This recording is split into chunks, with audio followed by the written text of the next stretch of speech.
Okay, we're still here at Chaval. We have Asher Boisvert, their beverage director, here with me. We already made our French 75, but we gave an abridged version of the creation and the background story of this. So we wanted to give you guys a whole story about how these were invented, because it's quite interesting.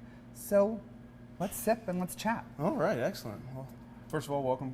Thanks Yes, for coming over you. to hang out with us. And I love this place, have a so drink. why not? Yes. Cheers Cheers. to that. This drink Summer. really stems in the basic cocktail of champagne and a spirit together. Champagne and gin, champagne and cognac.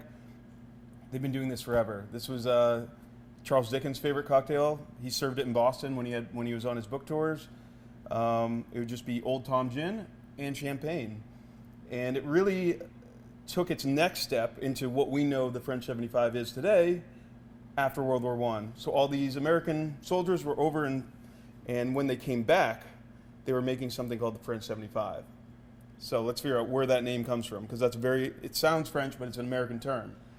Yeah, they probably wouldn't call it French. No, yeah. I mean, it was based off a French cannon called the 75, and the Americans were using it.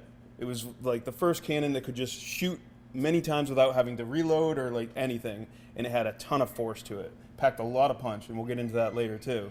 But they called it the French 75, and all of a sudden you had an introduction of lemon and sugar. So a lot of people have like sort of called this like basically a riff on a Tom Collins, but it's really not that. This is really about that marriage of champagne and cognac for me, or gin for some others, but for me it's all that cognac.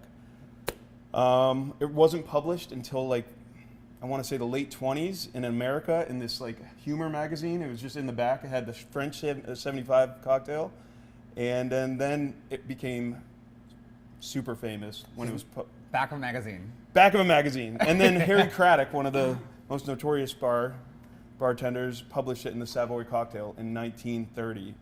And the interesting thing about this cocktail is, unlike almost any other cocktail of that era, it didn't change. It didn't become maligned during Prohibition. It almost gained prominence to a certain extent.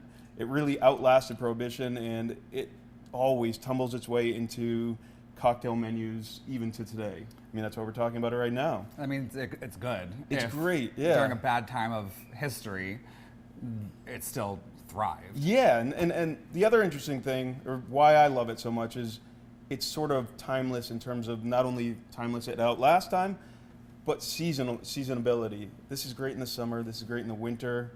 It's refreshing in the summer. It's somehow warming in the winter. I don't know. It's one of those ones where it just defies all logic. Yeah. But this is a party cocktail. It's in a party glass. This is something we can walk around with.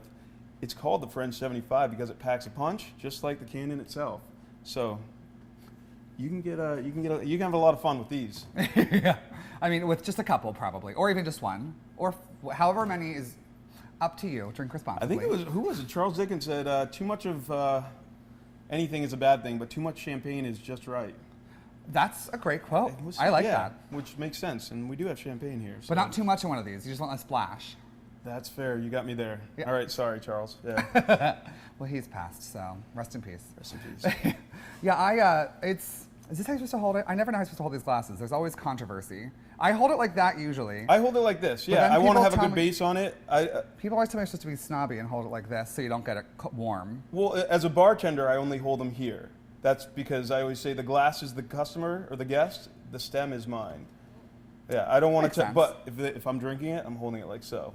Is there a reason you use this type of glass and not like a regular martini glass? Yes, party. So when I walk around a party, I can go like this. True. You're not going to spill it like the regular martini glass. Yeah, which we don't even use martini Good. glasses. They're the worst. Yeah, so They spill everything. these are party drinks in party glasses, made to have a good time. Meant to have and pack a punch. In pack a punch, yeah. Just like the French 75. Just like the French 75. Unless you're in France, it's just called the 75. Yeah, I guess so. Yeah, yeah, why not? Yeah. Well, thank you for the history lesson. Thank you so Yeah, much, I mean, it's an interesting story, and it ties in Charles Dickens, the Prohibition. I mean, Goodness. World what War else? I. What else? Yeah, I mean, what else we did just, you need? Champagne. Yeah, Well, more champagne. Yeah. cheers to you. Cheers. Cheers, everybody at home. Enjoy. Thank you.